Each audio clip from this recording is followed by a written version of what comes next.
कि सर जो interpretation of statute है इसे हम क्यों पढ़ते हैं, ये जो हमारे सामने बेयर एक्ट होते हैं इस बेयर एक्ट को हम कैसे पढ़ें और इसे बाद में आज हम पढ़ के सीख लें और उसके बाद कभी लॉ कमीशन में जाने के बाद हमें बेयर एक्ट यानी कि इस देश के लिए लॉ लिखने का मौका मिले तो हम इसे कैसे राइट करेंगे, कैसे रिटन किया जाता है, इसके बारे में अच्छी तरीके से जान लें। इसलिए इंटरप्रिटेशन ऑफ स्टैट्यूट होता है। इसके बाद मैंने आप लोगों को बताया कि इंटरप्रिटेशन ऑफ स्टैट्यूट में यहाँ इन्होंने वर्ड यूज़ किया स्टैट्यूट, जबकि हम आम जिंदगी में स्टैट्यूट वर्ड बहुत कम यूज़ करते हैं, हम वर्ड यूज़ करते हैं लॉ।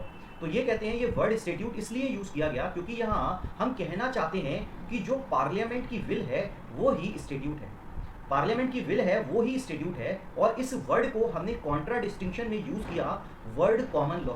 क्यों? क्योंकि कॉमन लॉ जो इवॉल्व हुआ है वो इवॉल्व हुआ है कंसेंट ऑफ पीपल के कस्टम से, यानी कि जो कस्टम थे वहाँ इंग्लैंड में जो कस्टम फॉलो किए जाते थे उसी को लोगों ने मान लिया, तो उसी को हमने कॉमन लॉ के नाम से कह दिया। जैसे कि हमें एनवायरनमेंट साफ रखने की ज़रूरत है, हम शहर में गंदगी नहीं फैलाएंगे, इससे रिलेटेड पेनल्टीज होनी चाहिए, ये वहाँ डेवलप हुआ। जबकि हमारे यहाँ कस्टम्स क्या हुआ करते थे, सती प्रथा और ट्रिपल तलाक जैसे सिस्टम हुआ करते थे। तो यहाँ लेजिस्लेचर ने कहा कि हम इसे कर्ब करेंगे कस्टम को, और जो पार्लियामेंट की विल होगी वही और वही सिर्फ और सिर्फ स्टैट्यूट मानी जाएगी। इसलिए हमने word interpretation of law use ना करके हमने इंटरप्रिटेशन ऑफ स्टैट्यूट इसका नाम रखा। ठीक है, तो स्टैट्यूट क्या है? स्टैट्यूट कहलाता है रिटन विल ऑफ लेजिस्लेचर, यानी कि जो बहुत सारे वादे करते हैं वो नहीं, जो रिटन फॉर्म ऑफ लेजिस्लेचर है, रिटन विल ऑफ लेजिस्लेचर, वही और वही सिर्फ क्या होगा, वही और वही सिर्फ स्टैट्यूट माना जाएगा। जबकि आर्टिकल 13 में यहाँ इसी वर्ड को हमने रेफर किया लॉ के नाम से, स्टैट्यूट के नाम से। जितनी भी फॉर्म ऑफ लॉ मेकिंग है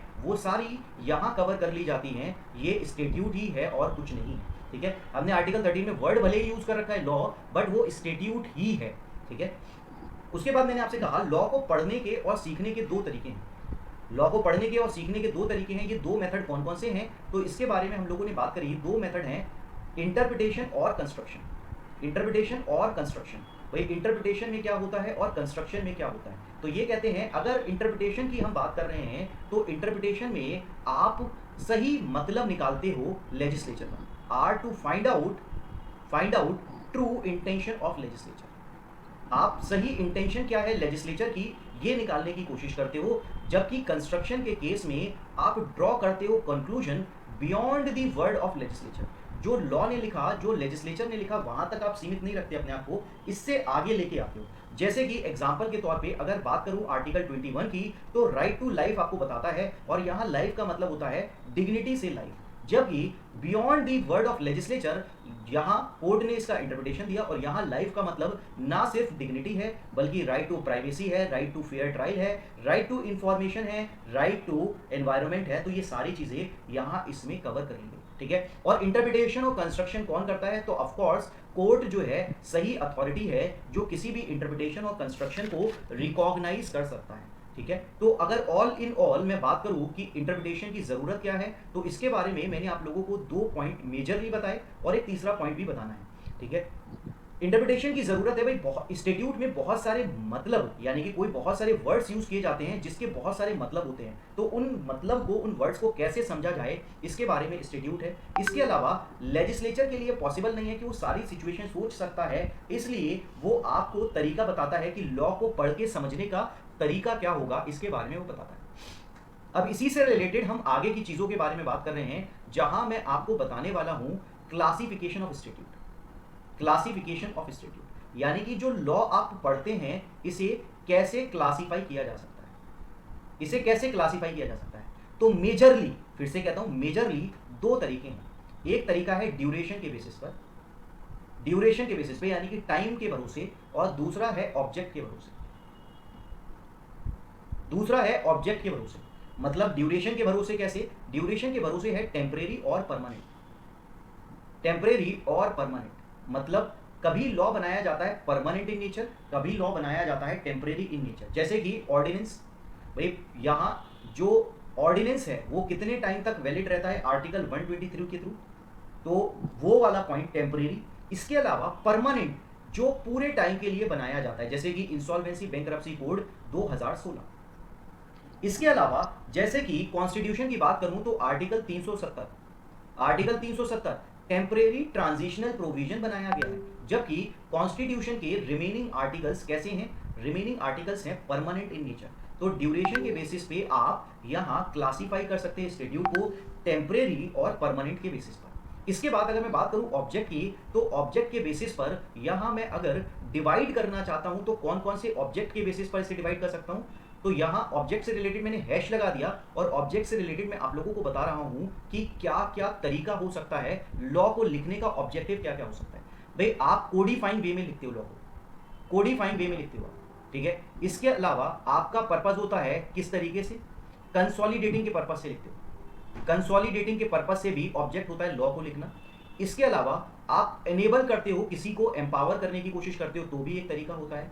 इसके अलावा आप रेमेडी प्रोवाइड करने की कोशिश करते हो तो भी एक तरीका होता है। आप पेनल्टी प्रोवाइड करने की तरीका प्रोवाइड करते हो तो पीनल लॉज होते हैं। इसके अलावा साथ में होता है टैक्सेशन और फिस्कल लॉ। टैक्सेशन और फिस्कल लॉ यानी कि जो फाइनेंस वाले लॉ हैं वो फिस्कल लॉ कहलाते हैं। तो ये तरीका होता है। दो तरीके मैंने आपको बताए, लॉ को आप डिवाइड कर सकते हो किसके बेसिस पर? ऑब्जेक्ट के बेसिस पर, और साथ में आप उसे डिवाइड कर सकते हो ड्यूरेशन के बेसिस पर। सर क्या मतलब होता है, कौन सा लॉ कोडिफाइंग है, कौन सा लॉ कंसोलिडेटिंग है, कौन सा एनेबलिंग है, कौन सा पीनल है, सब बताऊंगा। बट अभी मैं आपको बता रहा हूं कि यहाँ इस केस में ऑब्जेक्ट के बेसिस पर ये तरीका हो सकता है जहां आप लॉ को ऑब्जेक्ट के बेसिस पर डिस्टिंग्विश कर सकते हैं, और दूसरा तरीका ड्यूरेशन था जहां हम इसे टेम्परेरी और परमानेंट के वे में डिस्टिंग्विश करने की कोशिश कर रहे थे, ठीक है।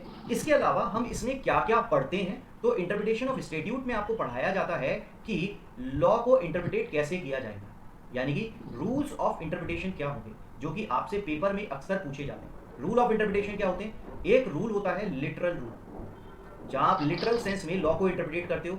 दूसरा होता है लिबरल रूल, जहां आप लिबरल वे में लॉ को इंटरप्रिटेट करते हो। तीसरा रूल होता है मिसचीफ रूल।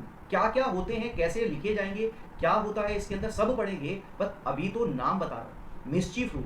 इसके अलावा गोल्डन रूल, गोल्डन रूल, और एक रूल कहलाता है harmonious construction. Harmonious construction, harmonious construction, या फिर इसे कहते हैं substitution of all rule. Substitution of all rules ये कहलाता है।